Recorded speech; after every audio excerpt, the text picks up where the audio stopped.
Bismillahirrahmanirrahim. Assalamualaikum warahmatullahi wabarakatuh. Perkenalkan, nama saya Nur Hafidah Turaini, NIM 6040118087. Saya dari jurusan Fisika Fakultas Sains dan Teknologi UIN Alauddin Makassar. Di sini saya akan memaparkan hasil review jurnal saya guna memenuhi tugas mata kuliah seismologi yang diampuni oleh Mem Ayusari Wahyuni. Baiklah, langsung saja. Adapun judul jurnal yang saya review adalah Perbandingan Energi Gempa Bumi Utama dan Susulan Studi Kasus Gempa Subduksi Pulau Sumatera dan Jawa. Penulis dari jurnal ini yaitu Andrean Simanjuntak dari Stasiun Geofisika Mata IE Banda Aceh BMKG Provinsi Aceh. Jurnal ini dikeluarkan pada tahun 2017 dengan jumlah halaman 17 halaman. Adapun tujuan dari penelitian ini atau tujuan dari jurnal ini yaitu untuk menghitung energi gempa yang dahsyat dan diikuti gempa susulan sehingga dapat dibandingkan dengan jumlah energi yang dikeluarkan oleh keduanya. Dengan diperolehnya perbandingan tersebut, maka kajian berdasarkan kajian ilmiah dapat dijadikan sebagai acuan dalam memberikan informasi mengenai kemungkinan dampak dari suatu kejadian gempa bumi dan susulannya. Adapun metode penelitiannya yaitu daerah penelitian ini adalah wilayah Sumatera dan selatan Pulau Jawa. Dalam penelitian ini digunakan data sekunder berupa data parameter gempa yaitu magnitudo, lokasi epicenter atau berupa lintang dan bujur. Dan kedalaman gempa, data historis gempa bumi diperoleh dari ISC atau International Seismological Center, di mana isinya data 5 gempa bumi besar yaitu Bengkulu, Pangandaran, Simeulue, Sumatera Barat, dan Tasikmalaya, beserta gempa susulannya yang diambil selama 3 bulan setelah gempa utama.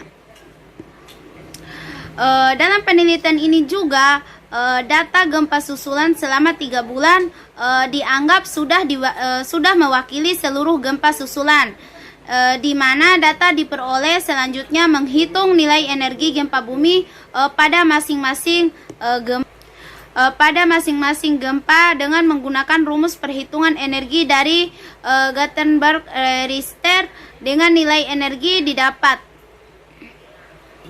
Nah, selanjutnya nilai energi gempa bumi susulannya pada setiap gempa bumi dijumlahkan dan didapat jumlah energi gempa susulan yang selanjutnya nilai tersebut dibandingkan dengan nilai energi gempa bumi utamanya. Kemudian adapun hasil perbandingannya dibuat dalam bentuk persen pada masing-masing gempa untuk mengetahui seberapa besar kekuatan energi gempa susulan dari energi gempa bumi utama. Adapun mekanisme terjadinya gempa bumi yaitu gempa bumi merupakan serangkaian getaran atau kejutan yang berasal dari suatu dalam mantel atau kerak bumi. Teori Bullen pada tahun 1965 mengemukakan teori yang menjelaskan bagaimana fenomena terjadinya gempa bumi. Nah, menurut teori tersebut, gempa bumi terjadi pada daerah yang mengalami deformasi, di mana energi yang tersimpan selama proses deformasi berbentuk elastis strain dan akan terakumulasi sampai daya dukung batuan mencapai batas maksimum sehingga akhirnya menimbulkan rekahan atau patahan. Nah, gempa bumi juga akan terjadi apabila stress shear yang menyebabkan gaya-gaya tersebut melebihi elastisitas suatu batuan. Pada saat itu, strain energi di daerah patahan yang disimpan dalam batuan berubah menjadi energi gelombang elastik dan energi deformasi. Gerakan perlahan di daerah tersebut disebabkan oleh adanya gaya arus konveksi termal yang terjadi di dalam bumi. Namun, para peneliti berpendapat bahwa gerak utama dari lempeng-lempeng itu karena pengaruh dari perbedaan densitas atau kepadatan dan ketebalan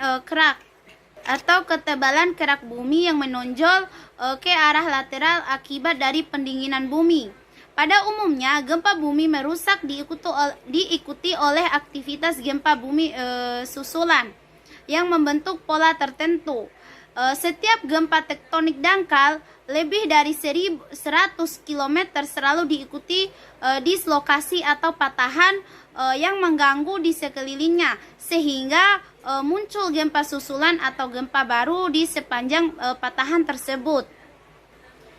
Adapun hasil dan pembahasan dari penelitian ini yaitu perhitungan dilakukan untuk 5 gempa bumi yang cukup besar, yaitu gempa bumi Bengkulu pada tahun 2007, Pangandaran pada tahun 2006, Simeulue pada tahun 2008, Sumatera Barat pada tahun 2009, dan Tasikmalaya pada tahun 2009.